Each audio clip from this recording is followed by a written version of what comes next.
My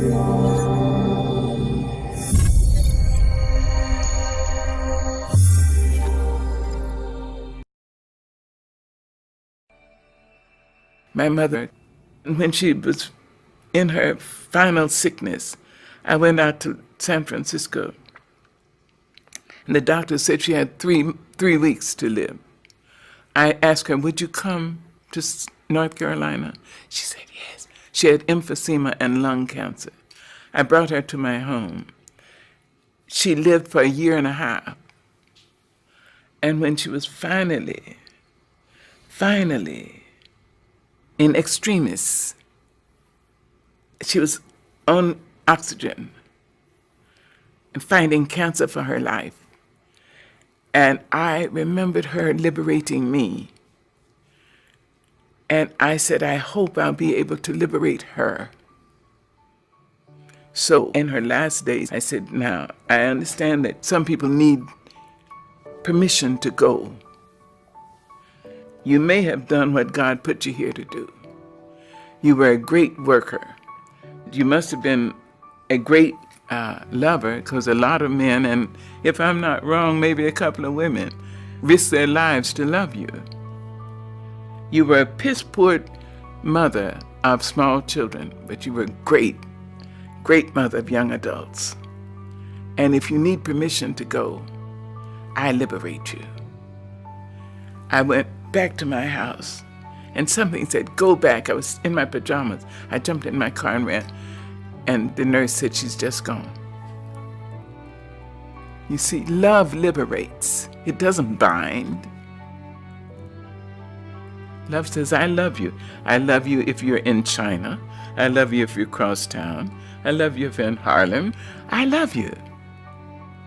I would like to be near you.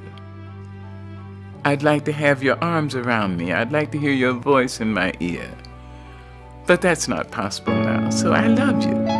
Go.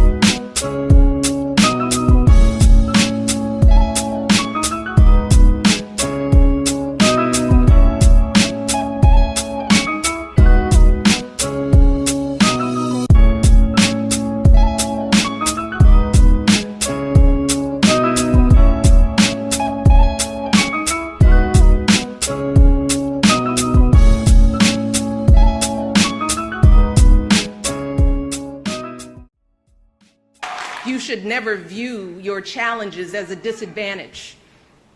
Instead, it's important for you to understand that your experience facing and overcoming adversity is actually one of your biggest advantages.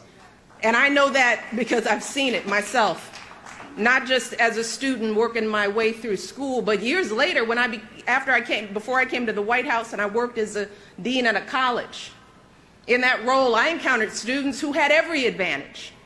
Their parents paid their full tuition. They lived in beautiful campus dorms. They had every material possession a college kid could want: cars, computers, spending money. But when some of them got their first bad grade, they just fell apart. They lost it because they were ill-equipped to handle their first encounter with disappointment or falling short. Life will put many obstacles in your path that are far worse than a bad grade. You'll have unreasonable bosses and difficult clients and patients. You'll experience illnesses and losses, crises and setbacks that will come out of nowhere and knock you off your feet.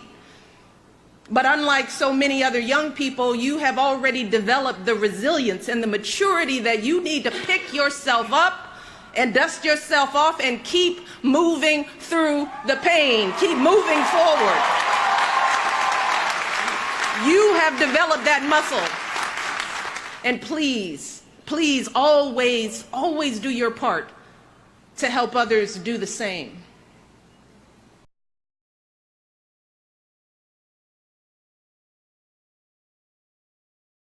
But think of all the times you let a man treat you badly, or someone, your friends, walk all over you. How many times have you let hurtful words or criticism crush you? Well, I was one of those people who was raised not to have a lot of self-esteem. And I know anybody else who was physically violated as a child, as I was, got whippings every day.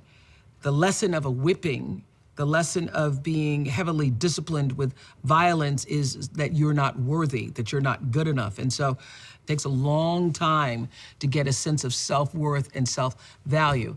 And so I was in my 20s doing what everybody in their 20s does, and looking for love in all the wrong places, and looking to be validated by somebody else's view of who I was, and wanting them to say, I'm okay, yes, you're okay, you're okay.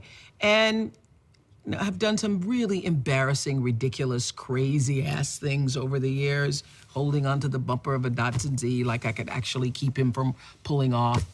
And I remember one time he had left and slammed the door on my hand, and I had, just like a lot of women, had the barrier of, well, you can say anything to me, but you cannot hit me.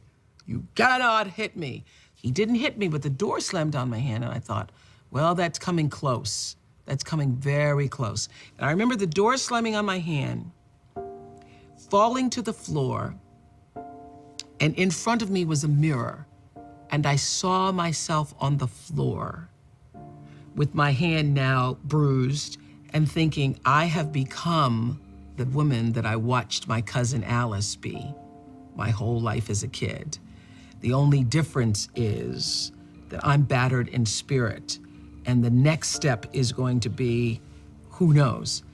So lying there on the floor is the moment I made that decision that I have now become a woman that I never imagined myself to be, and I gotta figure out how to get myself out of this.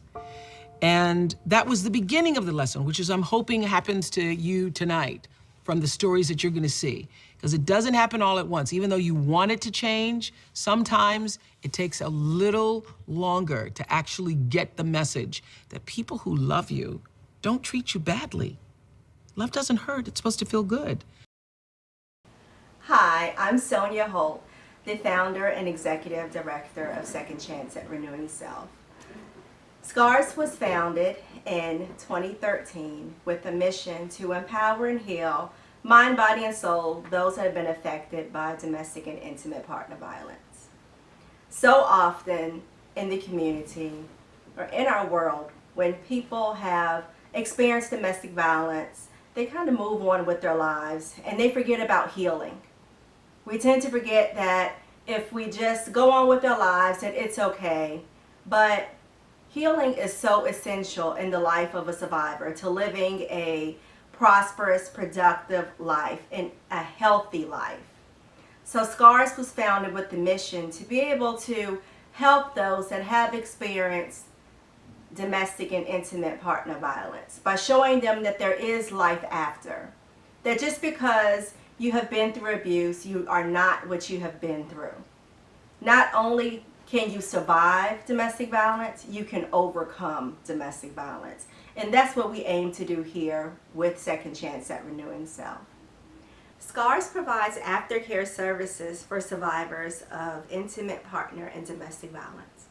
We host an annual event, Purple Pillow Talk, that brings awareness to domestic violence, as well as hosting luncheons, support groups, workshops, and other events in the city.